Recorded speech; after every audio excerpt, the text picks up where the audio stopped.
तो हेलो दोस्तों, आज हम लोग प्रकाश के बारे में पढ़ेंगे। जो पिछले वीडियो में भी हम लोग प्रकाश के बारे में अध्ययन किए हैं, तो पिछले वीडियो में जो हम लोग अध्ययन किए थे वो ये थे कि प्रकाश क्या होता है। ठीक, तो हम बताए थे कि प्रकाश जो है एक ऊर्जा का रूप होता है। यानी कि प्रकाश क्या होता है? प्रकाश एक ऊर्जा का रूप होता है, और यही जो है जो हम लोग को एक देखने का माध्यम है, जिसके माध्यम से हम लोग देख पाते हैं, इसी को हम लोग क्या बोलते हैं? तो प्रकाश बोलते हैं।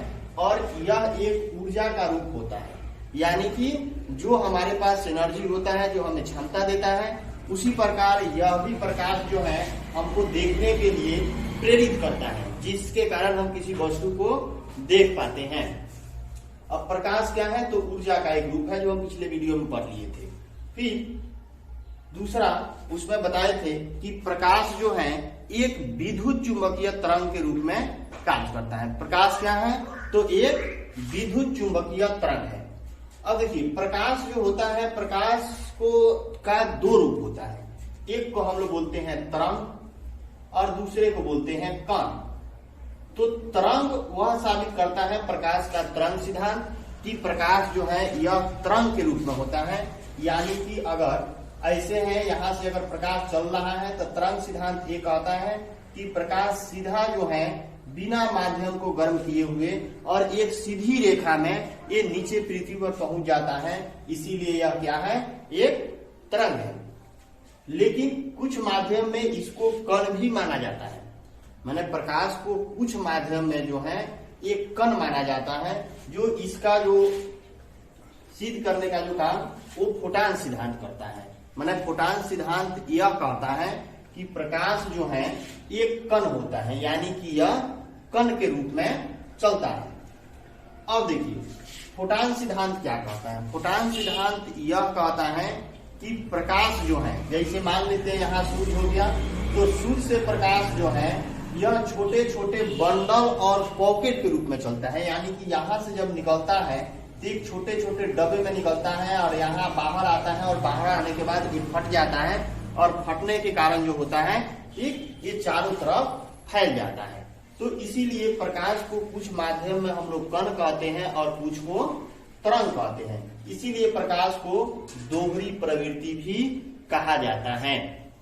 अब देखिए, प्रकाश का जो चाल होता है, अब प्रकाश की चाल क्या होता है? तो देखिए, प्रकाश की चाल सबसे अधिक जो होता है, सबसे अधिक कहाँ होगा? निर्वात में। निर्वात का मतलब आप लोग जानते हैं। निर्वात का मतलब होता है कि जहां हवा, पानी या कुछ भी नहीं हो, यानी कि कोई माध्यम वहां उपस्थित नहीं हो, तो उसे हम लोग निर्वात कहते हैं। तो प्रकाश की चाल सबसे अधिक कहाँ होगा? निर्वात में होगा। दूसरा स्थान आता है किसका? गैस का। तीसरा स्थान आता है द्रव का, और चौथा स्थान आता है ठोस का। यानी कि प्रकाश का जो चाल होता है वह सबसे अधिक कहाँ होता है? निर्वात में, और उसके बाद जितना भी है उसमें कम होते जाता है, और ठोस में जो है वह सबसे कम होता है। प्रकाश की चाल जो है ठोस में सबसे कम होता है। यानी कि निर्वात में जो प्रकाश की चाल होगा वो 3 × 10⁸ मीटर प्रति सेकंड होता है। यानी कि 3 × 10⁸ मीटर प्रति सेकंड की गति से यह आगे बढ़ता है। फिर उसके बाद देखिए, अब द्रव में 200 मीटर तक जाता है। यानी कि प्रकाश जो है ये द्रव में कितने मीटर तक जाता है? तो 200 मीटर तक जाता है। तो देखिए, यहाँ जो है आपको द्रव, तो द्रव में जो है 200 मीटर तक जाता है। यानी कि अगर पानी यहाँ पूरा भरा हुआ है, तो पानी में जो प्रकाश है अगर यहाँ से इन करता है तो ये 200 मीटर तक, यानी कि 200 मीटर गहराई तक पानी में जो है प्रकाश चला जाता है। यानी कि अगर समुद्र में या कहीं भी पानी अगर रखा हुआ है, या पानी इकट्ठा है, या पानी बह रहा है, तो पानी जो है, पानी में प्रकाश जो है 200 मीटर तक नीचे इन कर जाता है, और उसके नीचे इन नहीं करता। यानी कि द्रव में जो है वो 200 मीटर तक जो है प्रकाश जो है नीचे इन करता है। उसके बाद उसके बाद जो होता है द्रव में, उसके बाद क्या होता है, ठोस में होता है। अब देखिए, आप लोगों को कल ही बताए थे कि प्रकाश की गणना का सबसे पहला प्रयास सबसे पहले किसने किया था, तो रोमन नामक वैज्ञानिक ने किया था। ठीक, अब देखिए प्रकाश जो है अलग अलग माध्यमों में इसका सब जगह अलग अलग ही चाल होता है। जैसे देखिए निर्वात में हम बता दिए कि सबसे अधिक होता है, जहां कुछ भी नहीं हो वहां सबसे तेजी से चलने का काम करता है।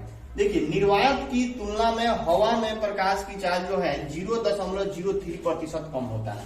यानी कि जब निर्वात में कितना होता है, 3×10⁸ मीटर प्रति सेकंड होता है, तो निर्वात की तुलना में अगर यही प्रकाश अगर हवा में चलेगा तो वहां चाल जो होता है इसका कम हो जाता है, और वह कितना हो जाता है, 0.03% कम के स्पीड से चलेगा।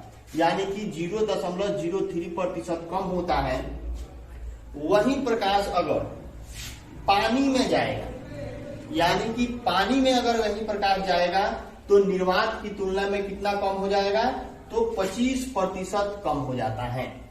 यानी कि प्रकाश जब कहाँ चलता है, पानी में जब जाएगा, ये पानी में, तो पानी में इसका जो चाल है वो कितना कम हो गया, 25% कम हो गया, जो 2.25×10⁸ मीटर प्रति सेकंड होता है। यानी कि प्रकाश की जो चाल होता है वो पानी में 25% कम होता है, जो 2.25×10⁸ मीटर प्रति सेकंड के बराबर होता है। फिर यही अगर कांच में प्रकाश जाएगा तो कांच में निर्वात की तुलना में जितना चाल निर्वात में है, तो निर्वात की तुलना में क्या हो जाएगा, तो 35% कम, यानी कि 35% जो होता है कम हो जाता है, और जो वह होता है वो 2.2×10⁸ मीटर प्रति सेकंड के बराबर हो जाता है। उसके बाद अब देखिए ये कितना हो गया, कांच में 35% कम, जो 2.10⁸ मीटर प्रति सेकंड के बराबर।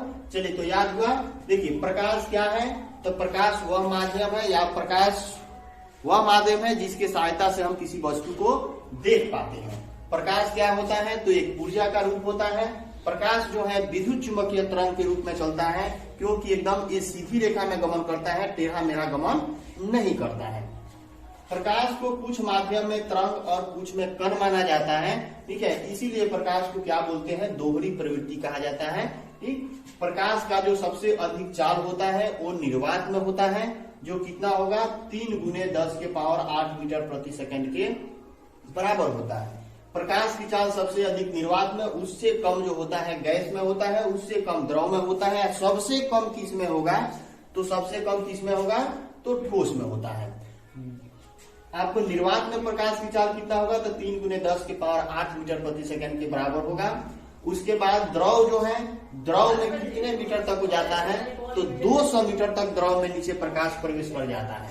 ठीक, फिर हमने देखे कि निर्वात की तुलना में हवा में जो प्रकाश की चाल होगा वो 0.03% कम होता है, और पानी में निर्वात की तुलना में 25% कम होता है, जो 2.25×10⁸ मीटर प्रति सेकंड के बराबर होता है। कांच में जो प्रकाश की चाल होती है वो निर्वात से 35% कम हो जाता है, जो 2.2×10⁸ मीटर प्रति सेकंड हो जाता है, और जो सबसे कम होगा वो किस में होगा, ठोस में। तो अब फिर हम लोग देखेंगे कि आखिर प्रकाश अगर सूर्य से अगर प्रकाश अगर चलता है तो उसे पृथ्वी पर पहुंचने में कितना समय लगता है। तो देखिए सूर्य से जब प्रकाश चलता है तो पृथ्वी पर इसे पहुंचने में लगभग 500 सेकंड के आसपास लगता है। यानी कि 500 सेकंड लगभग में लगता है, ये नहीं कि पूरी तरह 500 सेकंड लगता है, यानी कि लगभग 500 सेकंड लगता है, जिसे हम लोग कहते हैं कितना, तो 8 मिनट 19 सेकंड तक। 8 मिनट 19 सेकंड ये लगभग में है। अगर परीक्षा में देखिए, अगर ये देता है 8 मिनट 16 सेकंड तो भी सही है, 8 मिनट 18 सेकंड तभी सही है, 8 मिनट 20 सेकंड देता है तभी सही है। ठीक, उसके बाद यही प्रकाश जो है, प्रकाश अगर चंद्रमा से आने में चंद्रमा, अगर चंद्रमा यहाँ है, चंद्रमा से प्रकाश जो है ये पृथ्वी तक आने में जो टाइम लगता है वो कितना देर लगता है, तो 1 मिनट 28 सेकंड। यानी कि चंद्रमा से प्रकाश जो है हमारे पास पहुंचने में कितना देर लगा, तो 1 मिनट 28 सेकंड का समय लगता है। लेकिन वहीं अगर सूर्य से पृथ्वी तक आएगा तो कितना देर लगेगा, 8 मिनट 19 सेकंड का समय लगता है। उसके बाद देखिए, और प्रकाश जो है ये प्रकाश को अलग अलग तरीकों से अलग अलग अध्ययन किया जाता है। जैसे अगर देखा जाए तो चलिए इसको हम लोग रखने देते हैं। फिर देखिए प्रकाश जो है, देखिए कहीं जो है कई रूपों में इसको अध्ययन किया जाता है। जैसे होता है प्रकाश का परावर्तन होता है, फिर क्या होता है, अपवर्तन होता है, फिर क्या होता है, तो विवर्तन होता है, उसके बाद व्यक्तीकरण होता है। ठीक, बहुत सारा इसका भाग है, तो हम लोग अलग अलग भागों में इसको अलग अलग टॉपिक में हम लोग अध्ययन करेंगे। ठीक, तो अब हम लोग पढ़ेंगे परावर्तन।